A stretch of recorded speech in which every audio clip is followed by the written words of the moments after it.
Hi, welcome to Barcart Bookshelf, a video series about books and the drinks they inspire. My name is Elias, and today we're talking about Ninth House by Leigh Bardugo. We've left spooky season behind, but we're not done with those cozy, chilling, moody autumnal reads just yet, because November is Dark Academia Month on Barcart Bookshelf.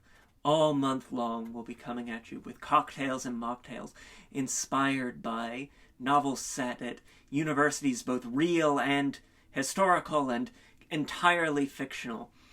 And the one that's going to kick it off for us is Ninth House.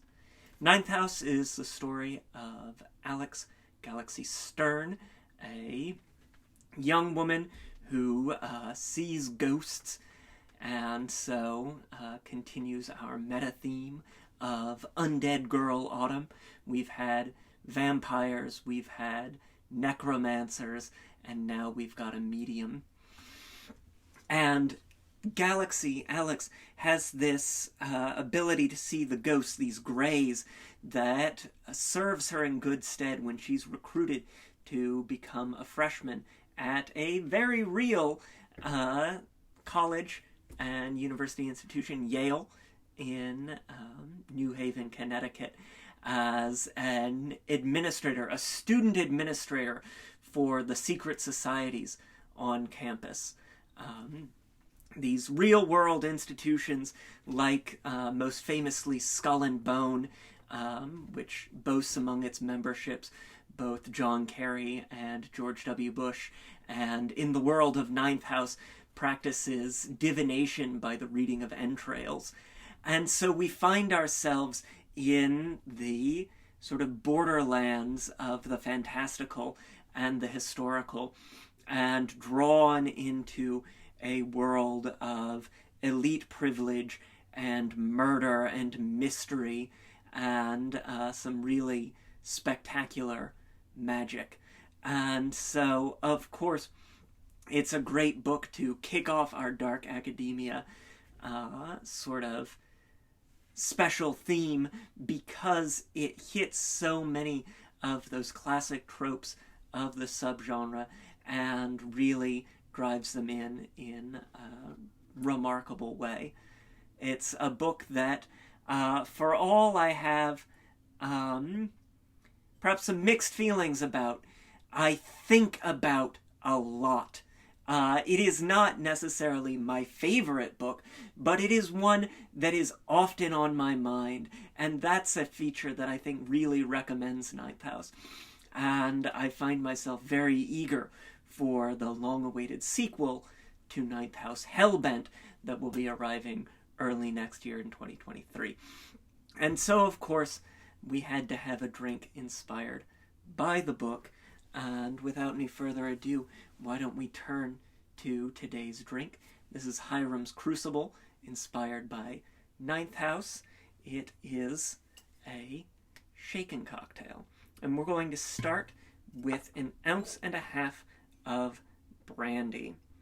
So, I am using an American brandy today, appropriate for a novel set at a quintessential American institution, but if you still have, and presumably you still do, the bottle of cognac that we used in last week's episode, then certainly feel free to substitute that as well. We've got 1.5 ounces of our brandy in here.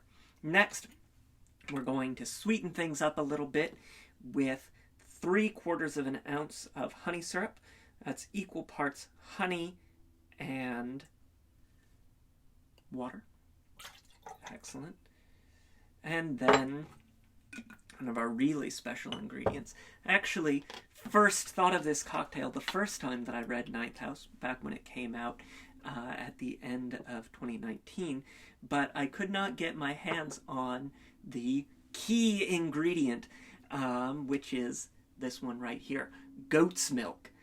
And for some reason, in the early days of 2020, even before the pandemic, I couldn't find any goat's milk. And we're going to want 1 ounce of that. But fortune has smiled upon us, and goat's milk is much more available now.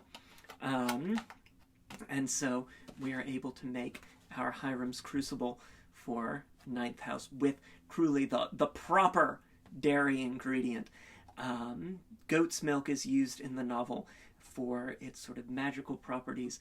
If you absolutely cannot find it, you can use whole milk, but I can't promise you any magical protections if you substitute cow's milk for the much tangier and I think really better suited to this particular arrangement of ingredients of the goat's milk. Plus, it's really nice in coffee as well. So go out, get some goat's milk. Next, to finish things off, we are going to get just a couple of dashes of those aromatic bitters.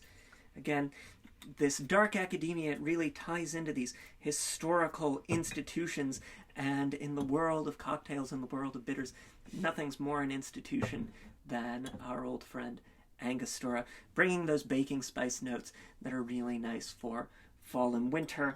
And of course, there is a not small amount of bitterness that comes to play in the novel as well. So, herbal, bitter, baking spices, all of our ingredients together, get that ice, and shake it up, wake it up.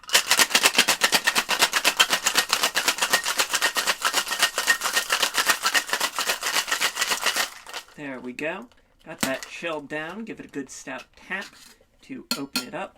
And then, as we like to do with our dairy cocktails, we are going to pour our liquid back into the small tin. Excellent. And discard our ice because we're going to shake again.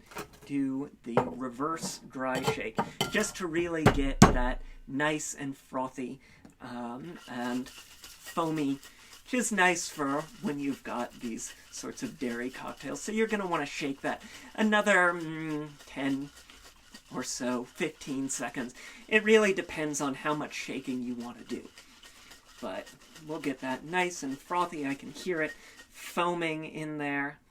Wonderful. Give that a tap again. Let that spill down. And get our stemmed cocktail glass. And then, just in case there are any ice chips left, we are going to double strain into our glass. Excellent. So, there you have it. This is Hiram's Crucible, inspired by Ninth House by Leigh Bardugo. Ninth House is available now in hardcover and paperback. The sequel will be coming out in January, so now is the perfect time to read book 1, so you're fresh for book 2. I'm really excited to have reread it and to be thinking about all of the wonderful other college and university dark academia novels and novellas that we'll be looking at over the next couple of weeks. Please try the drink. Let me know what you think. Check out the Boston Shaker, where we get all of our tools and ingredients. Twitter and Instagram in the description below for a written version of today's recipe. Please comment if you've tried the drink, if you've read the book. Love to talk about it some more. As always, try the drink. Let me know what you think. Like, share, subscribe, and until next time, cheers.